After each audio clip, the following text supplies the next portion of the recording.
Le vestiaire du Real Madrid est déjà à fond sur Kylian Mbappé qui a reçu par ailleurs un message sympa de Cristiano Ronaldo, Dimitri Payet qui se fait littéralement détruire au Brésil et Neymar qui sort du silence et le Brésilien avait des choses à dire. C'est le programme du journal du foot numéro 1522.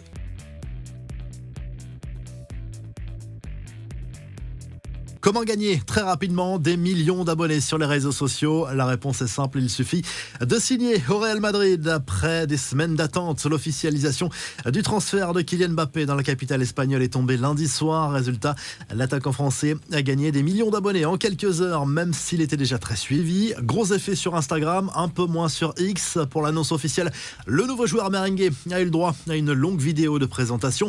Un clip de près de 4 minutes qui a fait exploser les chiffres. Mbappé parle lui d'un rêve qui se réalise. Toutes les stars du club ont souhaité la bienvenue à la nouvelle recrue madrilène, ce qui est plutôt un bon signal en vue de son intégration dans le vestiaire. Réaction très classe aussi de Cristiano Ronaldo, ex-idole du Real. À ton tour, hâte de te voir illuminer le Bernabéu, a écrit le quintuple Ballon d'Or. L'ancien Parisien portera le numéro 9 à Madrid la saison prochaine avant de récupérer le 10 après le départ de Modric. Les infos en bref, l'OM patiente encore. Le dossier du futur coach était en stand-by depuis quelques jours. D'après le média portugais O Jogo, les représentants de Sérgio Conceição ont enfin trouvé un accord avec la direction du FC Porto pour son départ cet été. C'est une bonne nouvelle pour les dirigeants marseillais qui ont fait du technicien portugais leur priorité. D'ailleurs, aucun autre dossier n'a réellement avancé, ce qui laisse penser à une issue favorable. Autre info, Mercato, Eli Wahi va quitter le RC Lens a priori cet été, recruté en 2023, 35 millions d'euros. L'ancien Montpellierin doit être vendu pour renflouer les caisses. Il a des pistes en Angleterre, en Allemagne aussi.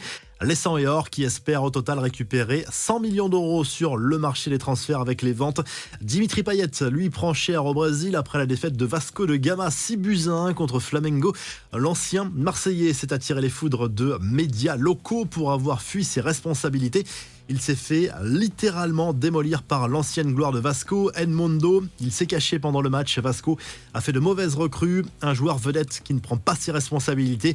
Il jouit du prestige des supporters sans rien faire. Payet n'a encore rien fait pour Vasco, a lâché Edmundo.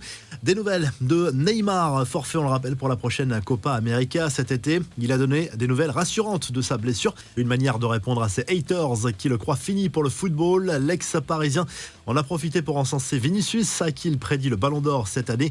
Neymar dément par ailleurs la rumeur d'un possible retour à Santos dès l'an prochain. Après la fête liée au retour en Ligue 1, les Verts arrivent à un tournant important de leur histoire. Le club vient d'être officiellement racheté par le groupe canadien KSV. Un nouveau président est déjà nommé. Il s'agit d'Ivan Gazidis, ancien d'Arsenal et de l'AC Milan. La revue de presse en Angleterre, le Star Sport salue le succès des Three Lions pour leur premier match de préparation à l'Euro lundi soir. Un succès sans trembler, 3-0 contre la Bosnie-Herzégovine, but de Palmer sur penalty. Alexander Arnold et Kane ont corsé l'addition dans les dernières minutes. Prochain match contre l'Islande vendredi. En Espagne, on regarde comment la presse madrilène accueille l'officialisation du transfert de Kylian Mbappé au Real. Enfin, Mbappé titrera par exemple le journal AS, la fin d'une longue attente pour les supporters merengues. Et le journal Sport de son côté évoque le mercato du Barça, le club catalan qui a refait une offre pour Kimmich pour tenter de convaincre l'international allemand, peu convaincu par la première proposition des Blaugrana. On sait qu'il est en partance du côté du Bayern Munich, mais les finances du FC Barcelone n'aident pas ce dossier. Si tu as aimé le journal du foot, like, abonne-toi et on se retrouve très vite pour un nouveau journal du foot.